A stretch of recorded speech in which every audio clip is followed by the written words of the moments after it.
Bismillahirrahmanirrahim. Assalamualaikum warahmatullahi wabarakatuh. Iwafillah rahimakumullah.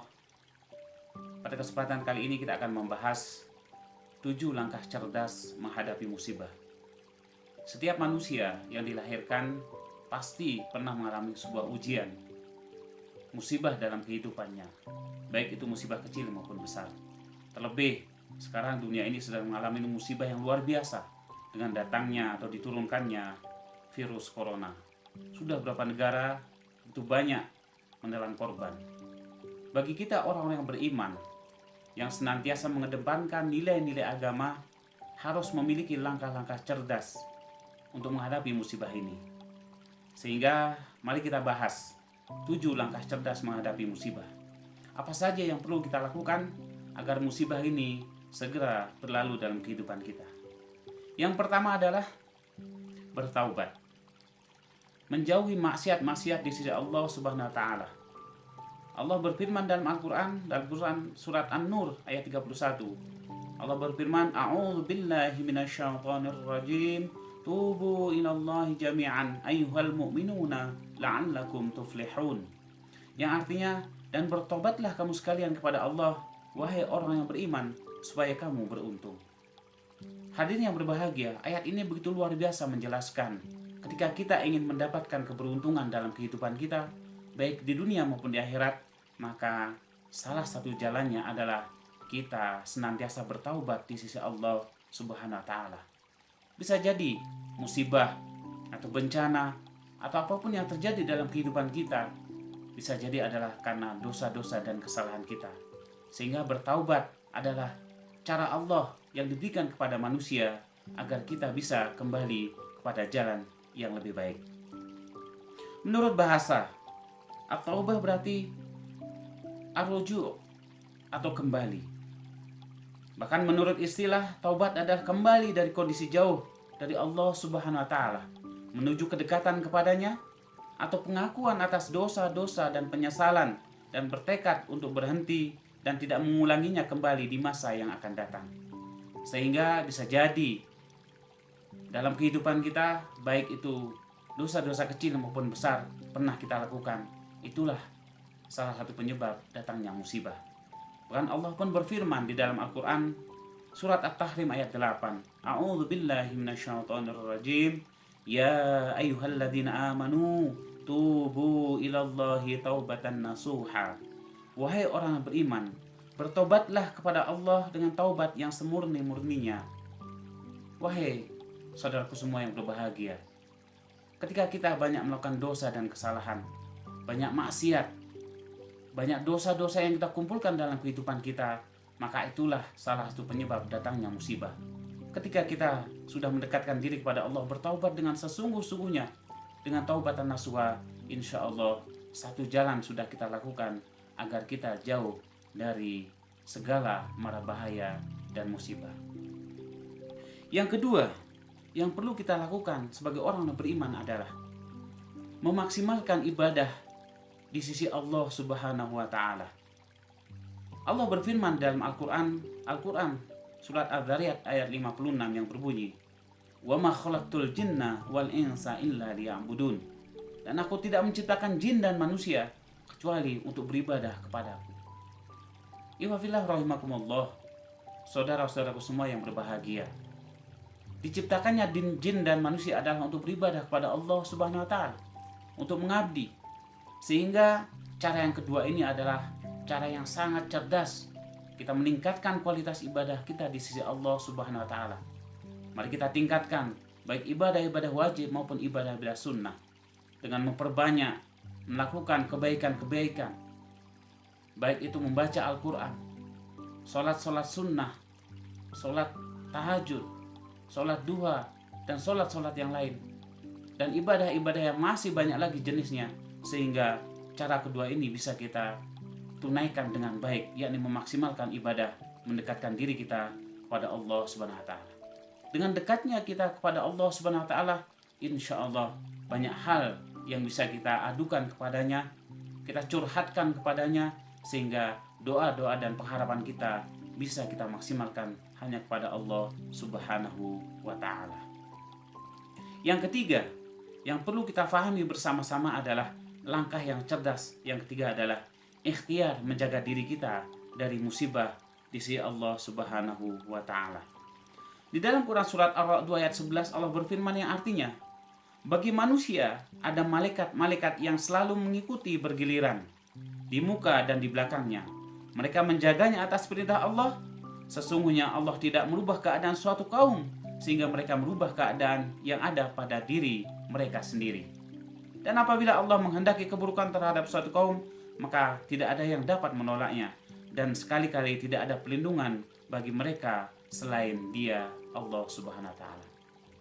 Yuhafillah, menjaga diri dari musibah dengan ikhtiar semaksimal mungkin adalah perintah Allah Subhanahu wa taala seperti yang tertuang dalam Quran surat Ar-Ra'd 2 ayat 11 tadi. Musibah corona yang terjadi di dunia ini, kita pun harus berusaha semaksimal mungkin menjauhi kerumunan, menjauhi keramaian, dan senantiasa kita menjaga diri kita dari kebersihan, menjaga wudhu kita, mencuci tangan kita, menjaga kebersihan rumah dan lingkungan kita, sehingga ikhtiar menjadi cara cerdas yang ketiga yang harus kita kerjakan dalam kehidupan kita. Yang selanjutnya adalah cara cerdas yang keempat adalah berdoa, memohon perlindungan kepada Allah Subhanahu wa taala.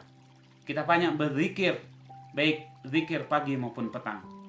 Di dalam salah satu hadis Rasulullah SAW dari Utsman bin Affan radhiyallahu anhu, ia berkata, Rasulullah SAW bersabda, tidaklah seorang hamba mengucapkan setiap pagi dari setiap harinya dan setiap petang dari setiap malamnya kalimat Bismillahilladzi la yadurru ma'asmihi syai'un fil ardi wala fis sama'i wa huwas samiul alim.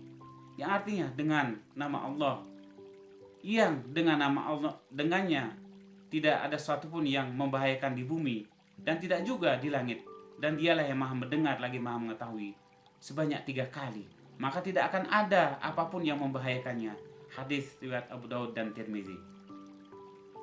Hadirin yang berbahagia, doa tadi adalah salah satu contoh bagaimana kita berdoa kepada Allah Subhanahu wa taala.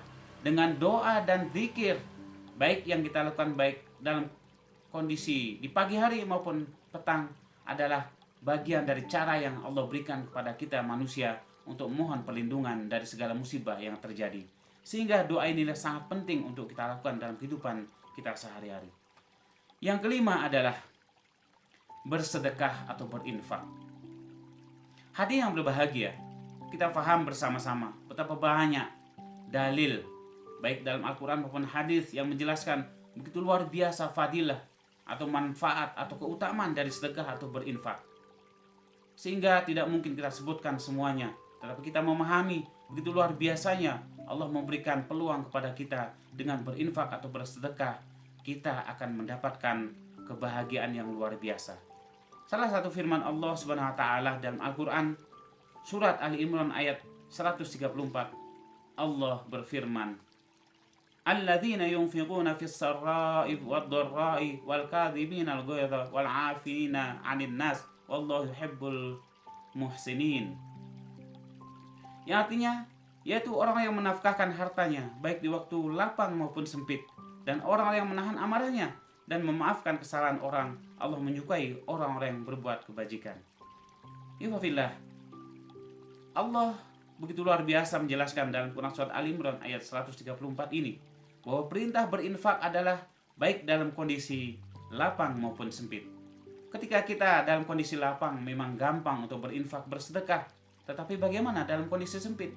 Maka ujiannya luar biasa. Padahal perintahnya baik kita memiliki kelebihan, kelapangan maupun sempit, kita tetap harus melakukan sedekah atau infak.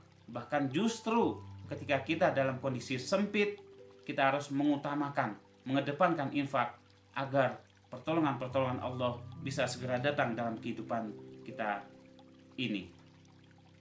Bahkan dalam Al-Quran Allah menyebutkan, dalam Al-Quran surat Al-Baqarah ayat 268, yang artinya syaitan menjanjikan atau menakut-nakuti kamu dengan kemiskinan dan menyuruh kamu berbuat kejahatan atau kikir, sedang Allah menjadikan untukmu ampunan darinya dan karunia, dan Allah maha luas karunianya lagi maha mengetahui.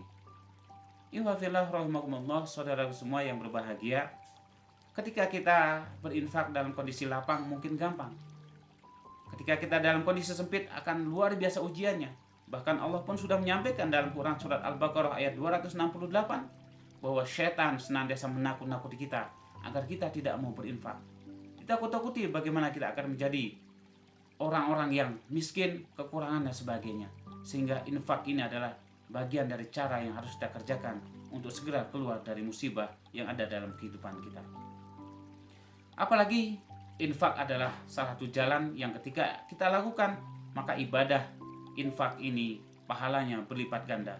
Seperti firman Allah dalam Quran surat Al-Baqarah ayat 261 yang artinya, perumpamaan nafkah yang dikeluarkan oleh orang-orang yang menafkahkan hartanya jalan Allah adalah serupa dengan sebutir benih yang menumbuhkan 7 bulir. Pada tiap-tiap bulir 100 biji. Allah melipat gandakan ganjaran bagi siapa yang Dia kehendaki, dan Allah maha luas karunia-Nya lagi maha mengetahui. Luar biasa fadilah infak ini. Ketika kita berinfak, maka Allah janji akan melipat gandakan menjadi 700 kali. Bahkan Rasulullah SAW bersabda yang diriwayatkan oleh Baihaqi, bersegeralah bersedekah sebab bala bencana tidak pernah bisa mendahului sedekah. Hadis riwayat Baihaqi. Jadi ketika kita melakukan sedekah, salah satu fadilahnya adalah akan dibebaskan kita dari mara bahaya dan bala. Yang keenam, cara cerdas yang harus kita lakukan adalah bertawakal kepada Allah Subhanahu wa taala. Allah berfirman dalam Quran surat Taghabun ayat 11 yang artinya, tidak ada suatu musibah pun yang menimpa seorang kecuali dengan izin Allah, dan barang siapa yang beriman kepada Allah niscaya Dia akan memberi petunjuk kepada hatinya, dan Allah maha mengetahui segala sesuatu. Jadi bertawakal adalah cara yang harus kita lakukan dalam kehidupan kita, sehingga tawakal inilah akan memberikan ketenangan dalam hati kita. Karena kita sudah berusaha dan berikhtiar, maka tawakal atau menyerahkan diri sepenuhnya kepada Allah adalah suatu yang akan bisa menenangkan hati kita. Dari Abul Abbas Abdullah bin Abbas radhiyallahu anhu, ia berkata bahwa Rasulullah SAW bersabda yang artinya, ketahuilah, apabila semua umat berkumpul untuk mendatangkan manfaat kepadamu dengan sesuatu, maka mereka tidak bisa memberikan manfaat kepadamu kecuali dengan sesuatu yang telah Allah tetapkan untukmu. Dan seandainya mereka pun berkumpul untuk menimpakan bahaya kepadamu dengan sesuatu, maka mereka tidak dapat membahayakanmu kecuali dengan sesuatu yang Allah telah tetapkan bagimu. Pena-pena pencatat takdir telah diangkat dan lembaran-lembaran catatan takdir telah kering. Hadis riwayat Tirmidzi. Ihwafillah rahimakumullah, apapun yang terjadi dalam kehidupan kita sudah ditakdirkan oleh Allah Subhanahu wa taala. Kita harus menyerahkan diri sepenuhnya kepada Allah Subhanahu wa taala, menyandarkan sepenuhnya kepada Allah Subhanahu wa taala. Apapun yang terjadi sudah bagian dari takdirnya. Yang penting kita sudah berusaha dan berdoa. Bahkan dalam riwayat lain disebutkan, yang artinya Allah telah mencatat takdir setiap makhluk 50.000 tahun sebelum penciptaan langit dan bumi. Hadis riwayat Muslim. Sehingga perlu kita fahami bersama-sama, apapun yang terjadi dalam kehidupan kita sudah ditakdirkan oleh Allah Subhanahu wa taala. Yang terakhir, cara cerdas yang harus kita jalankan adalah bersabar. Allah berfirman dalam Al-Quran yang artinya, dan sungguh kami akan berikan cobaan kepadamu dengan sedikit ketakutan, kelaparan, kekurangan harta, jiwa dan buah-buahan. Dan berikanlah berita gembira kepada orang yang bersabar, yaitu orang yang apabila ditimpa musibah mereka mengucapkan inna lillahi wa inna ilaihi rajiun. Segala sesuatu milik Allah dan kembali kepada Allah Subhanahu wa taala. Mereka itulah yang mendapat keberkatan yang sempurna dan rahmat dari Tuhan mereka, dan mereka itulah orang-orang yang mendapat petunjuk. Al-Baqarah ayat 155 sampai 157. Bersabar dengan ketetapan Allah Subhanahu wa taala adalah sesuatu yang harus kita jalankan dalam kehidupan kita. Sehingga apapun yang terjadi dalam kehidupan kita ini, dengan usaha yang sudah kita lakukan dengan berbagai cara, maka sabar adalah benteng terakhir yang harus kita kedepankan.